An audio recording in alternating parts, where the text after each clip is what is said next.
I want to talk to you about a plant that grows in your lawn. You've seen it 1,000 times, I'm sure. Maybe some of you like them being there, some of you don't like them being there.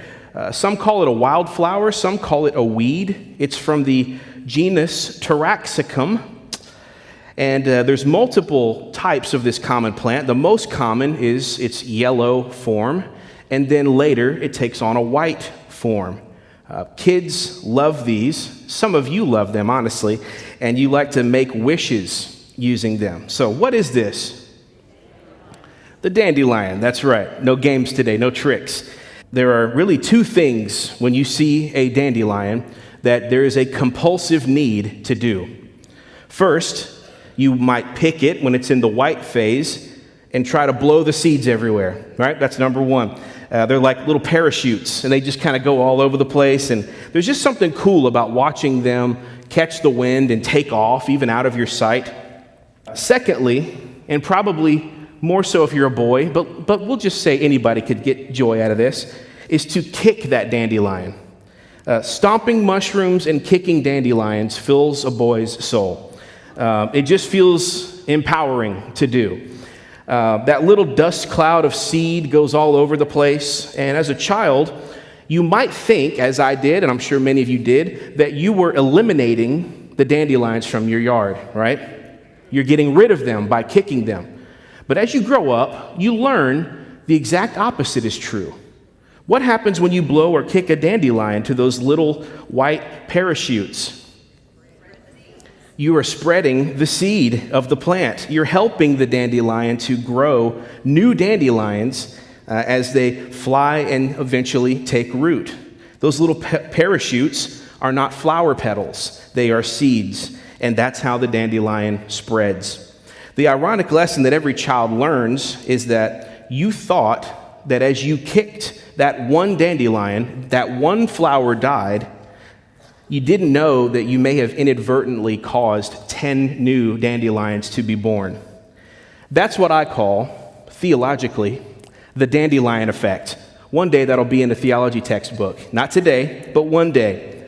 So our message today is not about wildflowers, but this is a profound theological truth in the book of Acts, that sometimes it takes a shaking of the church, a kicking of the dandelion to get us on mission, to get us out and scatter the seed. Sometimes it takes a difficult event, even a persecution event like what happened to Stephen, to create a shakeup that God will ultimately use for his glory. There are things that will happen in your life that, like the death of Stephen, like persecution, will seem like a curse to you rather than a blessing. They will be painful, they will be sorrowful, and perhaps bring you to your knees. And if we don't have a sovereign God who is omniscient and omnipotent, I could not make the promise to you that I'm about to make to you, but we do, so I can. The promise is that God is able to take your pain in the present and turn it into joy in the future. He can take a senseless event in the present and years down the road, turn on the light bulb in your head to say, wow, now I see, God, what you were doing in that time. I did not understand in that moment, but I see it now. Sometimes, listen, Kirby, the dandelion of your life has to get kicked for the seeds to scatter, and they don't always plant a new plant 10 minutes later. God can use something that appears to be negative in the moment for his future glory and your future good. Do you believe that? One painful time in the past birthed a multitude of present and future joys. You may not understand why things happen into your life and the way that they happen. You may not understand why they occur in the moment. You may not understand why there had to be that pain that happened in the past 3 years ago, 5 years ago, 10 years ago that you still think about. But time and perspective that only God can grant you will give you the perspective to understand it. Listen to these lyrics of a classic hymn.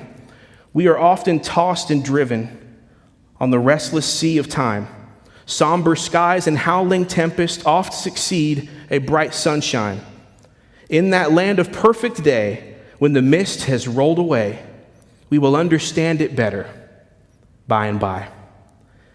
Listen, nobody but Jesus, Mary, and a couple of his closest companions understood how the crucifixion could possibly turn out for good. When Jesus was arrested, tried, beaten, and crucified in excruciating death, it seemed to everybody in that moment, there's no salvaging this. It's so dark. Even the sky literally turned dark. There was grief and misunderstanding and sorrow among the disciples.